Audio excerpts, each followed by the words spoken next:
تین دیکھیں چیزیں ہیں جو کہ میں سمجھتا ہوں امپورٹنٹ ہیں. ایک تو یہ ہے کہ کل مودی صاحب نے جب آل پارٹی کانفرنس ان کی ہوئی ورچوئل پارٹی کانفرنس، تو اس کے بعد انہوں نے تقریر فرمائی قوم سے، اور اس تقریر میں یہ کہا کہ یہ کلیم کیا جس پہ کافی شور و غوغا بھارت میں مچا ہے اور ابھی تک مچا ہوا ہے.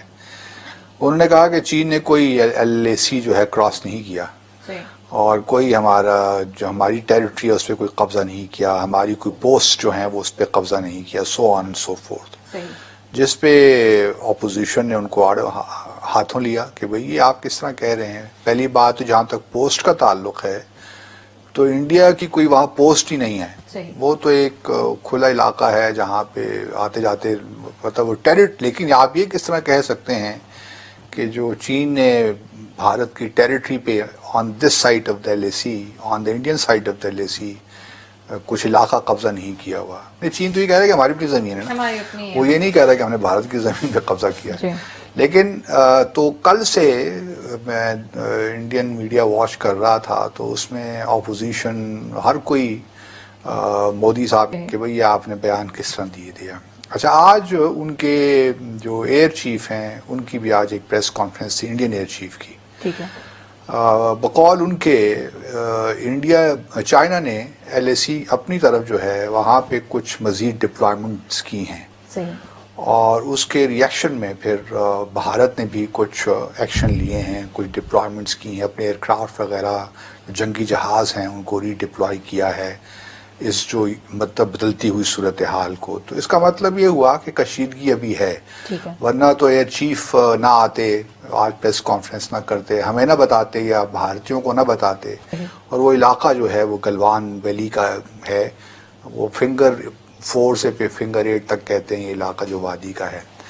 تو یہ بہرحال ایک ڈیولپمنٹ ہے جو کہ بڑی امپورٹنٹ ہے. اور ابھی جس طرح میں نے کل بھی ذکر کیا تھا کہ آہستہ آہستہ بھارت اس کو میڈیا سے باہر لے کر آئے گا، مطلب میڈیا میں بھی جو لائم لائٹ میں یہ معاملہ چل رہا ہے اس کو آہستہ آہستہ نیچے کرے گا. لیکن انٹرنیشنل میڈیا کو کیسے روکیں گے؟ وہ بھی رک جائے گا جب انڈین میڈیا شور نہیں مچائے گا. اور جب ایک دفعہ مذاکرات کا سلسلہ شروع ہو جائے گا. اب دیکھنا یہ ہے کہ پرسوں جو اگر وہ ہوتی ہے کانفرنس، ورچوئل کانفرنس جو رشیا، انڈیا اور چائنا کی جو ہے یہ ایک انسٹیٹیوشن بنا ہوا ہے کافی کچھ عرصے سے، تو یہ ہر سال ان کی یہ ملاقات ہوتی ہے فارن منسٹرز کی بھی اور سمٹ لیول پہ پریزیڈنٹس اور پرائم منسٹر کی. اب دیکھنا ہے کہ وہ ہوتی ہے کہ نہیں ہوتی اپنا جو ہے پرسوں پیر کے روز. اگر وہ ہو جاتی ہے تو اس سے شاید تھوڑی بہت ٹیمپریچر وہ ہے ٹیم ڈاؤن ہو جائے. اگر وہ نہیں ہوتا تو پھر یہ میرا اپنا خیال یہ ہنچ یہی ہے کہ کچھ عرصے بعد دونوں ممالک جو ہیں وہ اس بات پہ اتفاق کر لیں گے کہ جو مذاکرات کا سلسلہ ہے وہ ڈپلومیٹک لیول پہ جو ان کے اسپیشل ریپریزنٹیٹیو ہیں جو بارڈر ایشوز کو دیکھ رہے ہیں، یہاں سے جیت دوول ہیں اور وہاں سے ایک اور صاحب ہے، مجھے نام ان کا چین کی طرف سے نہیں آتا تو ہے، پروناؤنس نہیں کر سکتا تو میں غلط پروناؤنس نہیں کرنا چاہتا. تو وہ جو ان کے کاؤنٹر پارٹ ہے تو ان کی شاید ملاقات ہو جائے تو اس سے کچھ ٹیمپریچر نیچے ہو جائے گا.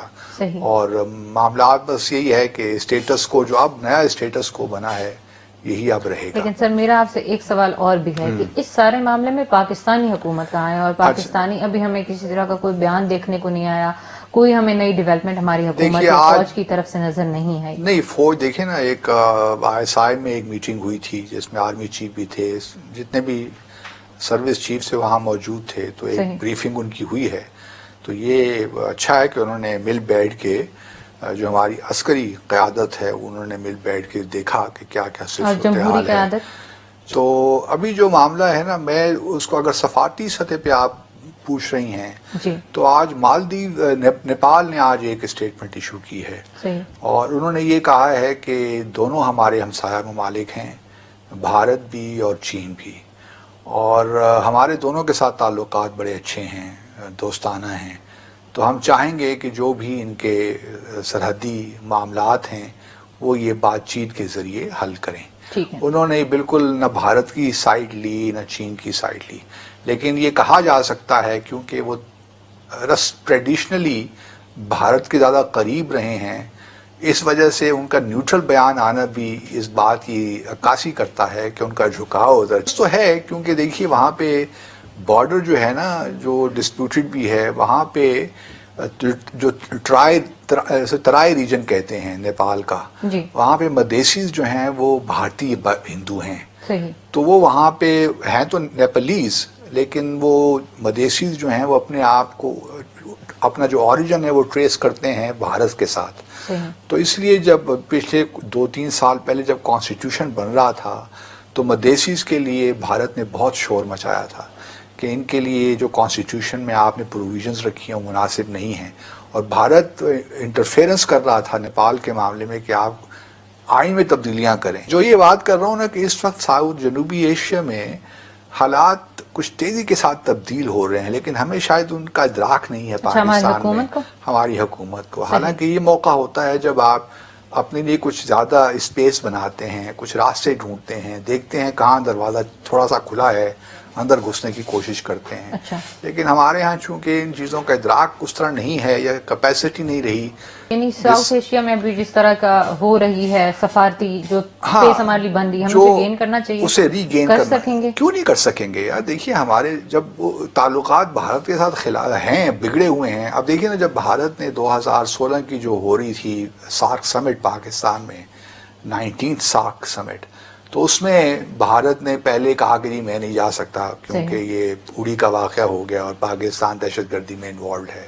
اس کے بعد پھر سری لنکا، نیپال نے تو شاید نہیں، لیکن سری لنکا، مالدیوز، افغانستان، ان ممالک نے کہا کہ ہم بھی نہیں جا سکتے. تو کہنے کا مقصد یہ ہے کہ اس وقت جنوبی ایشیا میں ایک خاص صورتحال بنی ہوئی ہے اور اس سے ہمیں بھرپور فائدہ اٹھانا چاہیے. میں یہ نہیں کہتا کہ ہم بھارت کو آئسولیٹ کر سکتے ہیں جنوبی ایشیا میں، اور بھارت اپنے آپ کو ایک بڑا ملک سمجھتا ہے، اس کے بڑے عزائم ہیں. سب سے پہلے تو اس کو اپنے خطے میں ہارمنی لانی چاہیے. یہاں پہ ہارمنی کس طرح آئے گی؟ وہ اس طرح آئے گی کہ اپنے خطے میں جو اس کے سارے تنازعات ہیں وہ ان کو دور کرے. ٹھیک ہے. اگر بھارت یہ چاہتا ہے یہ تو چیزیں ہو سکتی ہیں. کا خیال یہ ہے کہ اس کے تعلقات امریکہ کے ساتھ زیادہ امپورٹنٹ ہیں، وہ کوآڈ کا ممبر رہے، جاپان، آسٹریلیا، بھارت اور امریکہ، اور چین کے خلاف کارروائیاں کرتے رہیں، یا چین کے خلاف ایک ملٹری الائنس بنا